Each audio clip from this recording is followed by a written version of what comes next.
Point number 1। अगर वो नारा आपकी राय में वो नारा गलत भी था तो क्या पत्थर बरसाना सही होगा?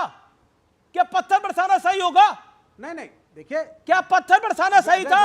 क्या रामगोपाल मिश्रा पे गोली दाग देना सही था? वो भी एक नहीं 6 बार। क्या बात कर रहे हैं आप लोग? हमने गलत बोला उसको, वारिस पठान ने भी गलत बोला, हम भी गलत बोल रहे हैं। गलत बोलने की बात नहीं है, उसके बाद जो आप झूठा लेते हैं वो उसकी बात है सर। नहीं, कहीं तो इंसाफ रखेंगे ना। आप बताइए, कहीं तो जस्टिस होगा। पुलिस और प्रशासन क्या कर रहे थे? सर प्रशासन पे सवाल वाजिब है, प्रशासन पे सवाल मैंने भी खड़ा करा, लेकिन मेरा प्रश्न ये है कि रामगोपाल मिश्रा का दोष इतना बड़ा है कि उसमें 6 गोली दाग दी जाएगी। 6 गोली दाग दी जाएगी, उसका दोष इतना बड़ा है क्या? के फेवर में नहीं है, दोष किस फेवर में है? नारे आपने बोला नारों को क्यों नहीं रोका गया? वो भाजपा नारे लगा रहे थे। पहली बात, वहां पर नारे लग रहे थे जैसे लंका का दहन हुआ है वैसे पाकिस्तान का दहन होगा। पाकिस्तान का दहन भाजपा का नारा नहीं है, बीजेपी का नारा नहीं है। मैंने रिकॉर्डिंग दोष सारा रामगोपाल मिश्रा का है, उसकी टोली का है, पत्थरबाजों का कोई दोष नहीं है। ये गलत है, ये मानसिकता गलत है, ये मानसिकता गलत है सर। मेरा उस मानसिकता के साथ बहुत बड़ा विरोधाभास है, क्योंकि मेरा उस मानसिकता के साथ विरोध है, क्योंकि ये मानसिकता गलत है। मैं लेता हूं इस चर्चा के अंदर रोहित अग्रवाल। एक सेकेंड, रोहित अग्रवाल, क्योंकि आई डिबेट ऑन फैक्ट्स। मेरा सीधा प्रश्न है, प्रशासन का दोष था या नहीं था? आप सहयोगी हैं एनडीए के, बीजेपी के, और आप यूपी की बड़ी पार्टी है। देखिए अमीश जी, सीधी सीधी बात है कि विपक्ष को पीड़ित के साथ खड़े हुए दिखना चाहिए या अपराधियों के साथ खड़े हुए दिखना चाहिए। आज विपक्ष किसके साथ खड़ा हुआ दिखाई पड़ रहा है? अपराधियों के साथ। मंगेश यादव किसी के घर में जाके डकैती डाले, 5.5 करोड़ रुपए की डकैती डाले, उसके बाद ये उसके लिए रोना शुरू कर दें कि साहब मंगेश यादव का एनकाउंटर हो जाता है। इनको पुलिस पे विश्वास नहीं कि एनकाउंटर फेक हो रहा है, इनको सेना पे विश्वास नहीं सर्जिकल स्ट्राइक फेक हो रही है। भैया एक काम करो, एक अपने यहाँ से एक एफिडेविट दे दो कि जितने भी एनकाउंटर में पुलिस जाया करे उसमें से अपने 2 नेता भेज दिया करो साथ में पुलिस के, और वहां पे आके आप ही रिपोर्ट दे दिया करो कि एनकाउंटर फेक हुआ है कि नहीं हुआ है। उसके लिए कुछ देखा जाएगा, संविधान में कुछ व्यवस्था कराई जाए आप लोगों के लिए। देखिए स्थिति बिल्कुल साफ हो चुकी है कि धर्म के नाम पे बांट के ये अपनी जमीन ढूंढने की कोशिश कर रहे हैं। ये पूरी तरीके से धर्म के नाम पे, जातियों के नाम पे राजनीति करने की कोशिश कर रहे हैं। अरे आपको देश की पुलिस पे विश्वास नहीं, देश की सेना पे विश्वास नहीं, देश की सरकार पे विश्वास नहीं, अरे अपने आप के ऊपर तो विश्वास रखो। स्थिति ये, राहुल गांधी का एक ट्वीट बहराइच के ऊपर दिखा दीजिए, आप मुझे एक ट्वीट दिखा दीजिए, क्योंकि रामगोपाल मिश्रा मरता है तो राहुल गांधी ट्वीट नहीं करेंगे। अरे भाई साहब राहुल गांधी कहां से सांसद हैं? उत्तर प्रदेश से सांसद है ना राहुल गांधी, उत्तर प्रदेश से सांसद है ना, क्यों नहीं ट्वीट किया उन्होंने उत्तर प्रदेश से सांसद होने के बावजूद? तो स्थिति बिल्कुल साफ है कि राहुल गांधी नहीं है, कहां गए? अच्छा, क्या राहुल गांधी बहराइच दंगों के ऊपर ट्वीट नहीं करेंगे? वहां के ऊपर रामगोपाल मिश्रा की हत्या हो जाएगी, उसके ऊपर ट्वीट नहीं करेंगे राहुल गांधी? किस पे ट्वीट करेंगे? बंगाल पे ट्वीट करेंगे क्या? बंगाल में भी तो हिंसा हुई है ना। स्थिति बिल्कुल साफ है। राहुल गांधी उत्तर प्रदेश से सांसद है, पर उत्तर प्रदेश की किसी भी घटना के ऊपर ट्वीट नहीं करेंगे, क्योंकि कोई विशेष धर्म का व्यक्ति वहां पे नहीं मारा गया था, इसलिए उसके ऊपर इनको स्टैंड लेने में प्रॉब्लम है। अरे किस तरीके की मानसिकता आपकी हो गई है? आप जातियों के नाम पे, धर्म के नाम पे देश को बांट के अपनी राजनीतिक जमीन ढूंढना चाहते हो। हरियाणा के अंदर आपको जवाब दे दिया ना जनता ने, जनता कितनी आपके साथ थी। सुबह 8 बजे पता नहीं कौन सा जो है रिजल्ट आता है, 67 सीटें जीत रहे थे, और 9:10 पर जब इलेक्शन कमीशन का रिजल्ट आता है तब धराशायी हो जाती है। अरे विवेक जी, आप काहे बोलते हो? भैया वायनाड में प्रियंका गांधी के खिलाफ चुनाव लड़ोगे कि नहीं लड़ोगे? पहले तो ये बताओ। प्रियंका गांधी गई है उपचुनाव में लड़ने, वहां पे लड़ोगे कि नहीं लड़ोगे वायनाड में? अरे राहुल गांधी के खिलाफ कैंडिडेट खड़ा करते हो, यहाँ पे राहुल गांधी को आगे डिफेंड करते हो डिबेट में। अरे जनता भी कहती होगी आप कैसे दोहरे चरित्र से काम करते हो। अरे भैया, 2 मुंहा सांप भी आपसे बेहतर होता है कि कम से कम वहां पे वायनाड में राहुल गांधी के खिलाफ चुनाव लड़ोगे, यहाँ पे आके राहुल गांधी के लिए आप पीड़ा व्यक्त करोगे। तो भाई साहब स्थितियां बिल्कुल साफ हो चुकी हैं। देश का विपक्ष भटक चुका है, देश का विपक्ष गलत हाथों में खेल रहा है। और यहाँ पे भी बता रहे थे कि देश के युवा जाते हैं विदेशों में पढ़ने के लिए, उससे तकलीफ है। अखिलेश यादव कहाँ के पढ़े हुए हैं? अखिलेश यादव ऑस्ट्रेलिया के पढ़े हुए हैं ना। रोहित अग्रवाल की बात, आम युवा अगर विदेश चला जाएगा तो आपको दिक्कत है। अखिलेश यादव कहां के पढ़े हुए हैं? रोहित अग्रवाल ने, आरएलडी ने सवाल पूछा। अमीश जी देखिए अमीश जी, क्योंकि हमारे राष्ट्रीय अध्यक्ष का यहाँ पे नाम आया, मुझे आज आपसे थोड़ी सी शिकायत हो गई। और मुझे शिकायत इसलिए हो गई कि आप, सच बात है कि अमीर जी आप बहुत अरे तर्कों आपको के तो साथ और सबसे डेटा के शिकायत साथ है बात भाई करते हैं, साहब, मगर आज आपको तो आपका- सबसे आज शिकायत आपका- एक सेकंड, एक आज सेकंड, आपका फराज एक किदवई को तर्क बोलने गलत हो दीजिए, गया। मेरे कार्यक्रम में कोई बीच में ना बोले। फराज किदवई, आपकी टर्न है, बोलिए। जी, आपका एक तर्क गलत हो गया है। आपने ये दो सांसदों की पार्टी जो कि भीख मांग करके कभी बीजेपी के साथ चली जाती है और कभी चली जाती है समाजवादी के साथ, उनको बता दिया आपकी उत्तर प्रदेश की बहुत बड़ी पार्टी। अरे साहब, इनके राष्ट्रीय अध्यक्ष जी, मैं तो चैलेंज करता हूं, बागपत से अकेले नगर पंचायत के अध्यक्ष का चुनाव लड़े और जीत करके दिखा दे, मैं राजनीति से संन्यास ले लूंगा। क्या बात कर रहे हैं? ये तो थाली के बैगन है, कभी इधर और कभी उधर। तो आप बता रहे हैं उत्तर प्रदेश की ये बड़ी पार्टी है। मुलायम सिंह, दूसरी अरे बात, सुन लो फराज किदवई, दूसरी बात, अभी बोला है आपने- तो सुन भी लो। दूसरी बात, मुलायम सिंह चौधरी अजीत सिंह जी को अगर धोखा ना अरे- देते ना तो समाजवादी अरे पार्टी का सुनो, अस्तित्व नहीं होता। रुक जाओ, इतना- और मुलायम इतना सिंह जब ज्यादा गिड़गिड़ाते हुए बेवकूफ ना हो, चौधरी चरण इतना सिंह के ज्यादा पास आए थे बेवकूफ ना, ना हो, कटोरा तब लो, उन्हें लाके उत्तर भीख प्रदेश मांगो का भारतीय जनता पार्टी के पास उत्तर प्रदेश का कि किसी प्रेसिडेंट तरह से बनाया गया था। और सांसद पता है वो टिकट क्या दे दें। गिड़गिड़ा रहे थे इतनी कि R&D कांग्रेस की मेरी क्या हत्या हैसियत करवा बची है, देगी। ये पूरा उत्तर जिस प्रदेश कांग्रेस देख को रहा आप है। गोद में बैठा अभी के हमारे घूम रहे हो पास ना, आपको भीख मांगने जो और आप कभी चले जाते हो तापमान बीजेपी करती के है रात पास। को 1 बजे अमीर तक जी, बैठा के चुप मध्य कराइए। प्रदेश में, अमीर और जी, हरियाणा में इनका आपको राजनीति का आर्किटेक्चर है। बताती है। कांग्रेस के लिए वो गिड़गिड़ाते हुए आए थे चौधरी चरण सिंह जी के मुलायम पास। सिंह यादव अरे के आप- साथ भी हैं। आप क्या और आपसे दोनों अस्तित्व की बात दोनों करोगे? दोनों को आप मेरा तो मेरा हमें सौभाग्य धोखा रहा है देके- कि मैंने हमें दोनों के धोखा साथ देके साक्षात्कार आप एक बार ही नहीं, अस्तित्व कई में बार आए हो। करे हैं, और और यहाँ दोनों पे- के साथ मुलाकातें भी करी हैं, एक एक करके। ओके, रोहित अग्रवाल आपके 30 सेकंड है, फिर उसके बाद फराज किदवई आपके 30 सेकंड है। दोनों को विंडो में दिखाइए, लेकिन ऑडियो जिसका मैं नाम लूं उसका खोले। पहले रोहित अग्रवाल, आपके 30 सेकंड, बोलिए आप 30 सेकंड, देन फराज किदवई। रोहित अग्रवाल। फराज किदवई कह रहे हैं कि राष्ट्रीय लोकदल इनको बड़ी नहीं लगती। भाई साहब, हम दंगाइयों के साथ नहीं खड़े हो सकते, इसलिए शायद हमारा साइज भले ही छोटा हो, हमारी विचारधारा बहुत बड़ी है। चौधरी चरण सिंह जी की जो विचारधारा है उसी से मुलायम सिंह पैदा हुए थे। और चौधरी अजीत सिंह को अगर 1989 में उन्होंने धोखा ना दिया होता तो आज समाजवादी पार्टी का अस्तित्व ना होता।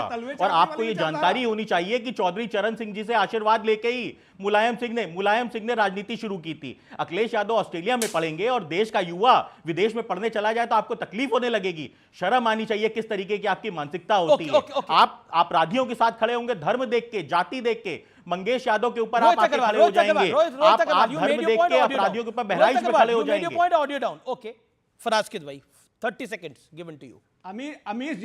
अमीर जी, श्रद्धेय चौधरी चरण सिंह जी अगर स्वर्ग से बैठे देख रहे होंगे तो इस टाइम वो फूट फूट करके रो रहे होंगे कि ये बात कर रहे हैं विचारधारा की। अरे चौधरी चरण सिंह जी की पार्टी की विचारधारा को आपने गिरवी रख दिया भारतीय जनता पार्टी के लिए, सिर्फ सत्ता के लिए। और दूसरी बात अमीर जी, मैं पूरी जिम्मेदारी से कह रहा हूं कि भारत में हिंदू और मुसलमान दोनों सदियों से साथ रहता हुआ चला आ रहा है, लेकिन कुछ असामाजिक तत्व जो हैं वो हर जगह हैं। अभी बाराबंकी में एक यात्रा निकल रही थी, उसमें गालियां किस तरह से दी जा रही थी, सुनिए। अगर कोई अभद्र भाषा है, अगर आप अभद्र भाषा है और गाली है, इसको चैनल पे मत सुनाइए। और आपने बोला कि भारत का हिंदू और मुसलमान बहुत समय से एक साथ रह रहा है। बिल्कुल सही बात है, बहुत समय से एक साथ रह रहा है और काफी समय से एक साथ रह रहे हैं। लेकिन 1947 में देश का बंटवारा भी हिंदू मुसलमान के नाम पर ही हुआ था। आपकी जानकारी हेतु, हिंदुस्तान और पाकिस्तान जो बना था वो किस नाम पे बना था, आपकी जानकारी के लिए, और किसने बनवाया था ये भी आपकी जानकारी के लिए। Point number 2,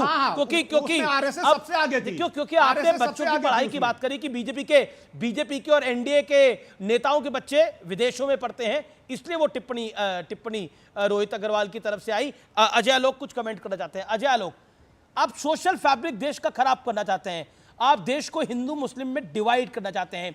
Akhilesh Yadav, Faraz Kidwai meant that absolutely, and Vivek also. देखिए, मैं ये सिंपल बात कह रहा हूं, मुझे प्रॉब्लम है, मेरी पार्टी को प्रॉब्लम है रेडिकल्स से, फंडामेंटलिस्ट से। मुझे प्रॉब्लम है उस मानसिकता से जो भारत को दारुल उल हजब समझती है, दारुल उल हर्म समझती है कि यहाँ पे मुसलमानों को स्ट्रगल करने का समय आ गया ताकि पूरे देश को कर सके। और ऐसे ऐसे लोगों के साथ राजनीतिक दल के लोग खड़े हो जाते हैं वोट बैंक बनाने के कारण। मुझे उससे दिक्कत है। रेडिकल कोई भी रहे, किसी भी धर्म में रहे, मुझे उससे दिक्कत है, मेरी पार्टी को उससे दिक्कत है।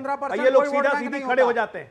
अफजल हम शर्मिंदा हैं, तेरे कातिल जिंदा हैं, उसके समर्थन में खड़े रहते हैं। बाहर आइए। सिमी को किसने छोड़ा था, उसके समर्थन में खड़े रहते हैं। आतंकवादियों के मरने पे आंख से झरझर आंसू गिरते हैं। मुझे दिक्कत है उससे, मुझे उससे दिक्कत है, हमेशा रहेगी। कन्हैया कुमार, भारत तेरे टुकड़े होंगे, उसको अपने पार्टी से चुनाव लड़ाते हैं, मुझे दिक्कत है उससे, मेरी पार्टी को दिक्कत है उससे। ऐसी जो सोच जो भारत का विभाजन करेगी, इस्लामिक एलिमेंट को प्रमोट करेगी, उससे दिक्कत है। वारिस पठान याकूब मेमन के साथ क्यों खड़े होंगे? अच्छा, इसके बाद पॉइंट यह है कि सुनिए अफजल के साथ क्यों खड़े होंगे जो पार्लियामेंट पे अटैक का मामला था? बुरहान वानी के साथ क्यों खड़े होंगे? अगर खड़ा होना है तो technical अब्दुल points कलाम है, के साथ भैया, खड़े होइए, उसमें technical खड़ा होना है points तो हम आप अब्दुल हामिद के साथ खड़े होइए। चॉइस ऑफ लीडर्स तो आपकी होगी ना। में भी कुछ पॉजिटिव पॉइंट एक सेकंड अमीश ओके, भाई। वारिस पठान।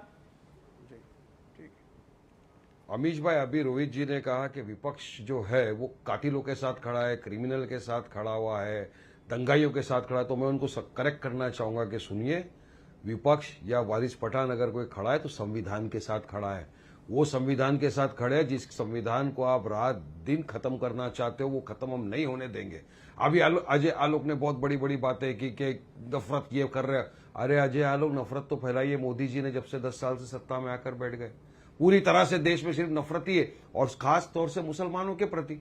मुसलमानों के तो उनको नमाज, कैसे मोदी जी ने नफरत मस्जिद, कैसे फैलाई? वक़ाफ़, हर चीज इसको से 30 उनको सेकंड में और नफरत बताइए, मोदी जी ने नफरत पहले उनको कैसे हिजाब फैलाई? से नफरत, सुनिए, जी। हिजाब पहनने से रोका, हिजाब पहनने से रोका। अब हमारे वक्फ के कानून के अंदर संशोधन लाके हमारी वक्फ की जमीन को हड़प करने की साजिश की जा रही है। अब मोदी जी के जो राज्य है वहां पर इस तरह की घटना हो रही है तो कोई योगी का इस्तीफा नहीं मांगेगा। अगर यही घटना अगर बीजेपी के अलावा दूसरे की सत्ता के राज में होती तो अब तक अमीश भाई आप बोलते कि अभी वहां के मुख्यमंत्री को रिजाइन देना चाहिए।